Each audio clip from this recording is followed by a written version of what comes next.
پتہ ہے صبر انسان کو تب آتا ہے جب وہ اللہ پر بے پناہ یقین رکھتا ہے، جب انسان یہ جان جاتا ہے نا کہ اب جو کچھ بھی ہوگا اور اس سے پہلے جو کچھ بھی ہوا اس میں اللہ کی رضا تھی، پھر دل مطمئن ہو جاتا ہے اور پھر کوئی چیز پہلے کی طرح تکلیف نہیں دیتی، بس ایک عجیب سا سکون مل جاتا ہے اور بس یہی خدا پر یقین کی آخری حد ہے، سب اس کے سپرد کر دیا جائیں۔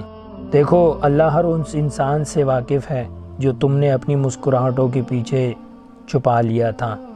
اللہ تمہاری ہر مانگی ہوئی دعا سے واقف ہے، وہ دعا جس کے لیے تمہاری زبان سے لفظ بھی ادا نہیں ہو پا رہا تھا۔ اللہ جانتا ہے تم نے کتنی راتیں جاگ کر دکھی دل کے ساتھ گزاری ہیں۔ اللہ جانتا ہے تم نے اسے کب کب پکارا ہے۔ اللہ نے تمہاری ہر دعا ہر پکار سنی ہے۔ جب تمہیں لگتا تھا تم اکیلے ہو، کوئی تمہاری نہیں سن رہا، اس وقت وہی رب تمہاری سسکیوں کو سن رہا تھا۔ ہاں ایک اسی پاک ذات نے ہی تو سنا تھا، وہی تو سن سکتا ہے تمہیں۔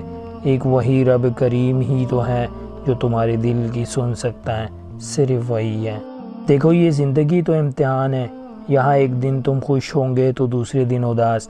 مشکلات سے سبھی گزرتے ہیں اور سبھی گزرتے رہیں گے، بس تکالیف پر تمہارا رد عمل اور تمہارے الفاظ بتاتے ہیں کہ تم ٹیسٹ میں پاس رہیں یا فیل۔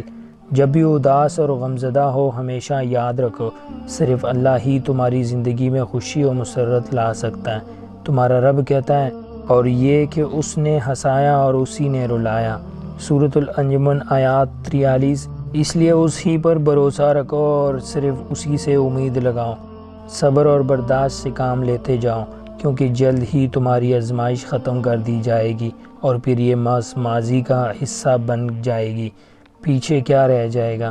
صرف تمہاری ری ایکشن کہ تم اللہ کے بندے بنے رہیں یا پھر نافرمان۔